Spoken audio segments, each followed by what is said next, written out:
Hello दोस्तों। आज आप सबका बहुत बहुत स्वागत है मेरी चैनल पे।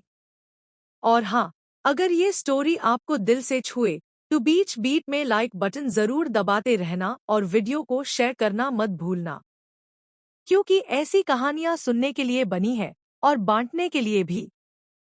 तो चलिए, बगैर देरी किए टाइम मशीन में बैठते हैं और उड़ चले 1973 के मंगलौर, कर्नाटक। उस साल 1 नवंबर को एक तमिल मैंगलोरन फैमिली में एक बेटी ने जन्म लिया। नाम रखा ऐश्वर्या। पापा कृष्णराज राय, आर्मी में बायोलॉजिस्ट द। माँ वृंदा राय, एक बेहद संस्कारी गृहिणी। ऐश्वर्या बचपन से ही पढ़ाकू थी। She loved art, but her बड़ा सपना था आर्किटेक्ट बनाना। She even took admission in architecture at Jai Hind college, Mumbai. लेकिन पढ़ाई के साथ साथ मॉडलिंग का क्रेज बढ़ता जा रहा था। उनका कद, उनकी नीली हरी आंखें, वो शांत मुस्कुराहट हर किसी का ध्यान खींचती थीं।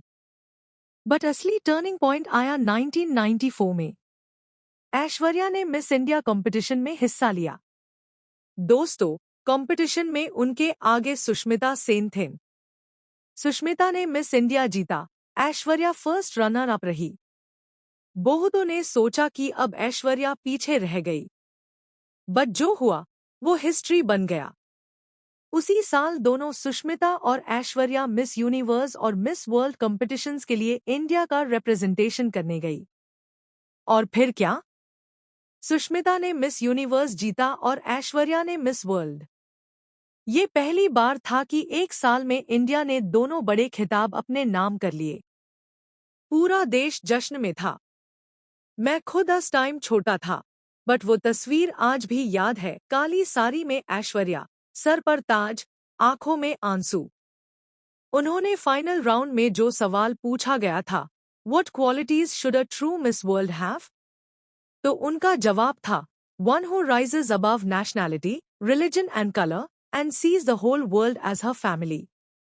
वो जवाब आज भी इंटरनेशनल ब्यूटी पेजियंस में सिखाया जाता है। और उसी रात ऐश्वर्या राय सिर्फ एक मॉडल नहीं, एक ग्लोबल आइकन बन गई। अब सवाल था फिल्म्स या नहीं। ऐश्वर्या ने पहले तो बॉलीवुड से दूरी बनाए रखी। She thought she'd become a social worker और brand ambassador instead of an actress. लेकिन साउथ इंडियन सिनेमा ने उन्हें पहले हाई लू बुला लिया। 1997 में आई तमिल फिल्म इरुवर, मणि रत्नम सर और तेलुगु फिल्म कुशी ने साबित कर दिया कि ऐश्वर्या सिर्फ एक खूबसूरत चेहरा नहीं है, वो एक्टिंग भी कर सकती है। बट बॉलीवुड का दरवाजा उनके लिए पूरा खोला 1999 में। पहली हिंदी फिल्म थी और प्यार हो गया, बॉबी देओल के साथ। ये फिल्म उतनी चली नहीं, बट उसी साल आई संजय लीला भंसाली की हम दिल दे चुके सनम। यारो, सलमान खान और अजय देवगन के बीच फांसी नंदिनी का किरदार ऐश्वर्या ने ऐसे जिया कि लोग सिनेमा घर में रोने लगे। वो मासूमियत, वो आंखों की नामी, वो डांस, सब कुछ परफेक्ट। इस फिल्म ने ऐश्वर्या को तारे बना दिया। उन्हें पहला फिल्मफेयर बेस्ट एक्ट्रेस अवार्ड मिला। और उसी साल एक और धमाका हुआ, सुभाष घई की ताल। अक्षय खन्ना के साथ ऐश्वर्या बिना मेकअप के दिखीं। बस खुला हुआ बाल, हवा में उड़ता दुपट्टा और वो गाना, कहीं आग लगे टू, लगे ना लगे, टोर संग की आग लगे। हर लड़की ऐश्वर्या बनना चाहती थी। वो दौर था जब ऐश्वर्या ने साबित कर दिया कि असली सुंदरता मेकअप में नहीं, आत्मविश्वास में होती है। फिर आया 2002 का साल, भंसाली की देवदास। दोस्तों, इस फिल्म को बनाने में भंसाली को कई साल लग गए। शाहरुख खान देवदास बने, माधुरी दीक्षित चंद्रमुखी बनी और ऐश्वर्या बनी पारो। उस दौर में ऐश्वर्या की पारो के लिए उन्होंने लगभग 90 परीक्षण लिए। वो कहती है कि मुझसे पहले दीप्ति नवल, करिश्मा कपूर सबसे बात हुई, लेकिन आखिरकार पारो का दर्द ऐश्वर्या की आंखों में ही सबसे अच्छा उतरा। फिल्म का वो सीन जब देवदास दरवाजे पे आता है और पारो उसे देखते ही पिघल जाती है, बट शोले उसके जख्म पर नमक डाल देते हैं। वो सीन सिर्फ अदाकारी नहीं, एक तूफान था। इस फिल्म ने कैन्स फिल्म फेस्टिवल में धूम मचा दी और पहली बार कोई इंडियन फिल्म इतने बेड प्लेटफॉर्म पे गई।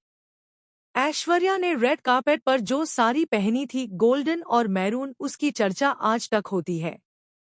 वेस्टर्न मीडिया पागल हो गया। उन्होंने ऐश्वर्या को the most beautiful woman in the world घोषित किया। टाइम मैगजीन और वोग के कवर पर उनका चेहरा छापा और देवदास के लिए उन्हें दूसरा फिल्मफेयर बेस्ट एक्ट्रेस अवार्ड मिला। अब बात करते हैं उनके करियर के उस दौर की जब उन्होंने हॉलीवुड में भी कदम रखा। 2004 में आई Bride and Prejudice, Gurinder Chadha की फिल्म। ये जेन ऑस्टिन के उपन्यास का इंडियन रूपांतर था। ऐश्वर्या उसमें लिजी बेन और उनके सामने द मार्टिन हेंडरसन। इस फिल्म में उन्होंने वो सीन किया, बारिश में भीगते हुए गाना गाती हुई, जो विदेशियों को इतना पसंद आया कि उन्होंने ऐश्वर्या को बॉलीवुड का सबसे बड़ा निर्यात कहना शुरू कर दिया। फिर 2006 में I the mistress of spices और फिर 2009 में द पिंक पैंथर 2, जिसमें वो स्टीव मार्टिन के साथ दिखें। इंटरनेशनल लेवल पा वो कई भाषाओं में बातचीत करती थीं, फ्रेंच, इटालियन, इंग्लिश, और उनका कॉन्फिडेंस देखते ही बनता था। लेकिन सिर्फ फिल्म्स ही नहीं, ऐश्वर्या ने लंदन के मैडम टसॉड्स म्यूजियम में अपनी वैक्स की मूर्ति भी देखी। वो उन कुछ इंडियन हस्तियों में शामिल है जिनकी वैक्स स्टैचू बनी। उन्हें फ्रांस का सर्वोच्च नागरिक सम्मान शेवालियर दे ला लीजन डी ऑनर भी मिला। ये उस सम्मान की बात थी। 2009 में भारत सरकार ने उन्हें पद्माश्री से नवाजा। इन सबके बीच वो यूनिसेफ की गुडविल एम्बेसडर भी बनी और एड्स, महिला सशक्तिकरण, बाल विवाह जैसे मड्डन पर खुलकर बोलें। अब उनकी निजी जिंदगी का दिलचस्प पहलू। जैसे हम दिल दे चुके सनम की शूटिंग चल रही थी, सलमान खान और ऐश्वर्या के बीच दोस्ती गहराने लगी। दोनों एक दूसरे से इतने प्रभावित हुए कि जल्द ही रिश्ता काफी सीरियस हो गया। मीडिया में खबरें आने लगी कि दोनों जल्द शादी करेंगे। लेकिन 2002 के आसपास कुछ ऐसा हुआ कि सब कुछ बदल गया। अफवाहों के मुताबिक सलमान की जिद थी कि ऐश्वर्या पर्दे पर किसी और के साथ रोमांटिक सीन ना करें, लेकिन ऐश्वर्या अपने करियर को बहुत गैरत से लेती थीं। मैथवेड बढ़ते गए। मीडिया रिपोर्ट्स ने बताया कि सलमान ने ऐश्वर्या को फोन पर अपमानित किया, एक बार तो उनके घर के बाहर हंगामा भी किया। ऐश्वर्या ने छुपी तोड़ा और एक प्रेस कॉन्फ्रेंस में कहा, मैं और सलमान अब साथ नहीं है। इसके बाद वो पूरी तरह से अपने काम में डूब गई। और फिर किस्मत लेकर आई अभिषेक बच्चन। दोनों ने साथ में धूम 2, गुरु और एक अजनबी जैसी फिल्म्स में काम किया। सेट पर उनकी केमिस्ट्री बिल्कुल अलग थी, शांत, सम्मानजनक, प्यार से भरी। 2006 के अंत तक खबरें आने लगी कि ऐश्वर्या और अभिषेक डेट कर रहे हैं। और फिर 20 अप्रैल 2007 इंडियन सिनेमा के इतिहास की सबसे भव्य शादी हुई।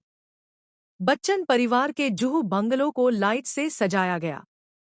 ऐश्वर्या ने लाल और सोने की लहंगा पहनी थी, अभिषेक ने शेरवानी। उस शादी में देश विदेश की करीब 500 मेहमान आए थे। राज ठाकरे जजन से लेकर अमिताभ बच्चन के दोस्तों तक सब मौजूद थे। लेकिन शादी के बाद मीडिया ने एक और चर्चा शुरू कर दी, क्या ऐश्वर्या को परिवार में ठीक से जगह मिली? क्या उनकी सास जया बच्चन उनसे ठीक से पेश आती है? क्या वो अभिषेक से ज्यादा सफल है? ऐश्वर्या ने कभी भी इन अफवाहों पर प्रतिक्रिया नहीं दी, बस अपनी शांत मुस्कुराहट और काम से जवाब देती रही। 2011 में ऐश्वर्या मां बनी, बेटी आराध्या का जन्म हुआ।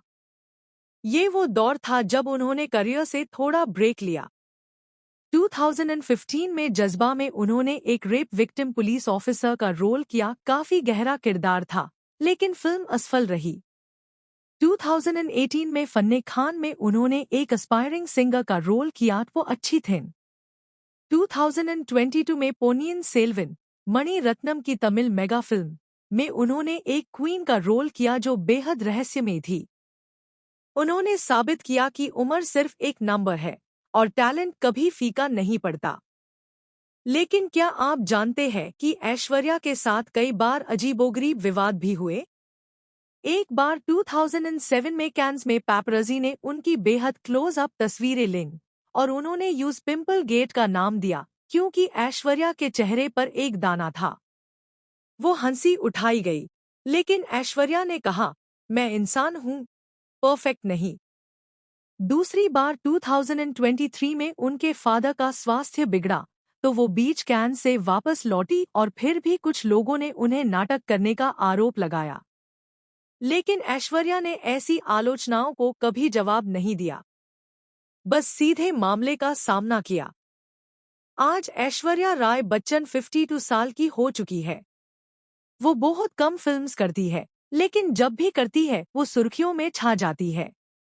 उनकी बेटी आराध्या अब बड़ी हो रही है और उसकी झलक पाने के लिए पैपराजी बच्चन हाउस के बाहर घंटों इंतजार करते हैं। ऐश्वर्या अब भी उतनी ही लाजवाब लगती है जितनी तब लगती थी जब मिस वर्ल्ड का ताज उनके सर पर रखा गया था। वो सोशल मीडिया पा नहीं है, वो प्राइवेसी को बहुत वैल्यू करती है और यही बात उन्हें और भी रहस्यमय और सम्मानित बनती है। तो दोस्तों, कहानी यहाँ थोड़ी लंबी हो गई, लेकिन ऐश्वर्या राय जैसी शख्सियत पर 9 मिनट भी कम पड़ते हैं। उन्होंने हमें सिखाया कि खूबसूरती के साथ अगर दिमाग हो, सोच हो, समाज के प्रति जिम्मेदारी हो, तो उससे बड़ी कोई ताकत नहीं। वो सिर्फ एक एक्ट्रेस नहीं है, वो भारत की सांस्कृतिक राजदूत है। हर उस लड़की की मिसाल है जो बड़े सपने देखती है और जो चुपचाप अपने काम से सबको मुंह तोड़ जवाब देती है। तो प्लीज, अगर इस कहानी ने आपको कुछ दिया है, थोड़ी प्रेरणा, थोड़ा गर्व या बस 9 मिनट का अच्छा टाइम, तो लाइक जरूर करें। इस वीडियो को शेयर करें अपने उन दोस्तों और परिवार वालों के साथ जो ऐश्वर्या राय के दीवाने हैं या जो नहीं है, शायद इस वीडियो के बाद वो भी दीवाने हो जाए। चैनल को सब्सक्राइब करना बिल्कुल मत भूलना ताकि हम आपके लिए ऐसी ही दिलचस्प और गहरी कहानियां लाते रहे। आपका बहुत बहुत शुक्रिया। नमस्ते। और हाँ, ऐश्वर्या राय की तरह ही सदा मुस्कुराते रहिए।